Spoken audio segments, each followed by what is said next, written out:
Hi guys, I was listening recently to a group of communists, Marxists, people who think with their unique American brand of Marxism, as Mark Levin aptly points out in his book. And that plug, I get no benefit from his book if you buy it, but it's a good one. The concept of Marxism is really deceptive in our culture. And the reason it's so deceptive is because they define all the terms they're using for the argument. And so I'm going to point out something that you may not have seen before. Marxism and capitalism, on the face of it, from a Marxist point of view, Marxism looks superior because Marxism does not allow for God at all. You can't be religious and be a Marxist. Everything is cause and effect for a Marxist. There is no intervention of a divine power in anything that happens within the Marxist thought process. So if that's the thought process, then their idea of capitalism without God is accurate. Their criticisms of capitalism without God are accurate. It's just not real. So what happens is they come along and they begin to define, well, greed is the force of capitalism. Well, is it? In some cases, it actually is. And so they're the points that they make and the points that they want to, the things that they want to point out in our culture that depend on greed to exist and that really result in corruption and not good things. Those are true. And as a result, it's really hard to defend capitalism against Marxism, but that would be capitalism without God. And the problem with that is that capitalism actually allows for God, and God's involvement in the capitalist system changes the rules so that their arguments are no longer true.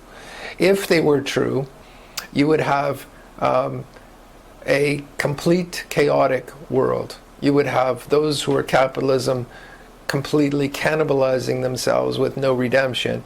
And you would have Marxism completely cannibalizing themselves on power, the greed for power, with no exceptions. And you would always have people willing to commit murder, to do all kinds of atrocities, in the name of creating a just society where everybody has to agree with them. You see, there's always a power structure. There's always somebody who needs to be outside of the system in order to make the system work.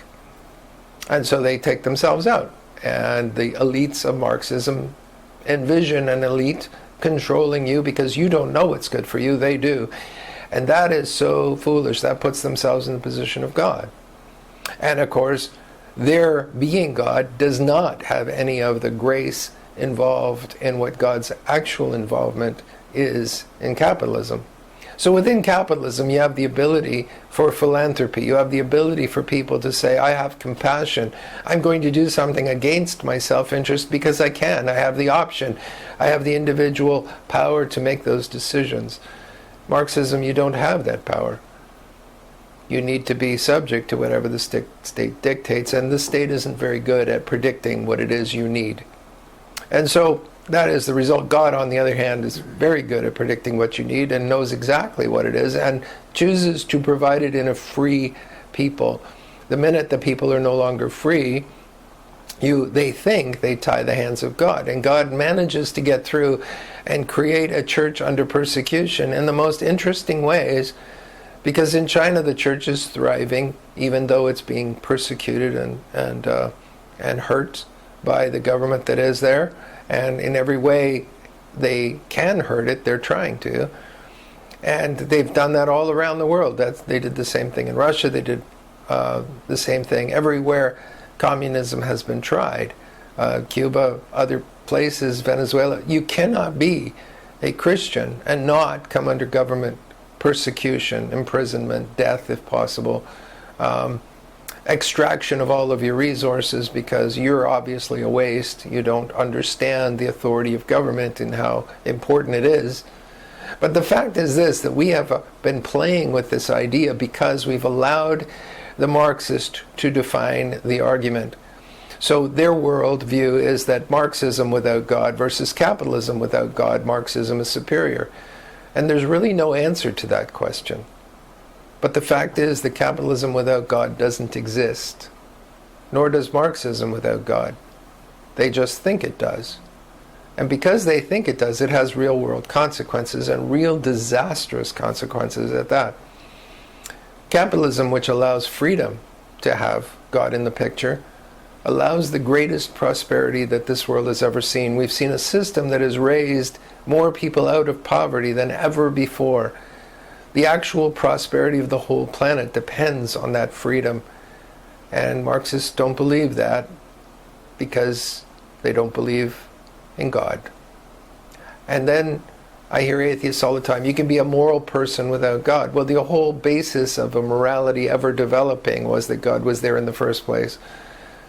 Because if God hadn't been there, and I believe that they can view and develop a moral idea without God, because God has put within them His own image.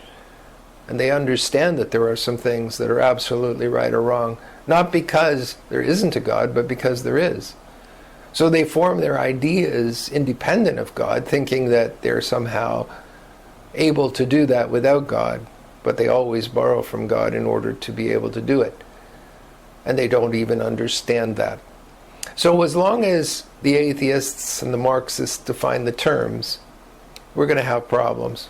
So that brings us to another issue, and that is an issue that we will discuss in another blog, and that is the issue of evolution and the denial of science, which is going to lead us into coronavirus.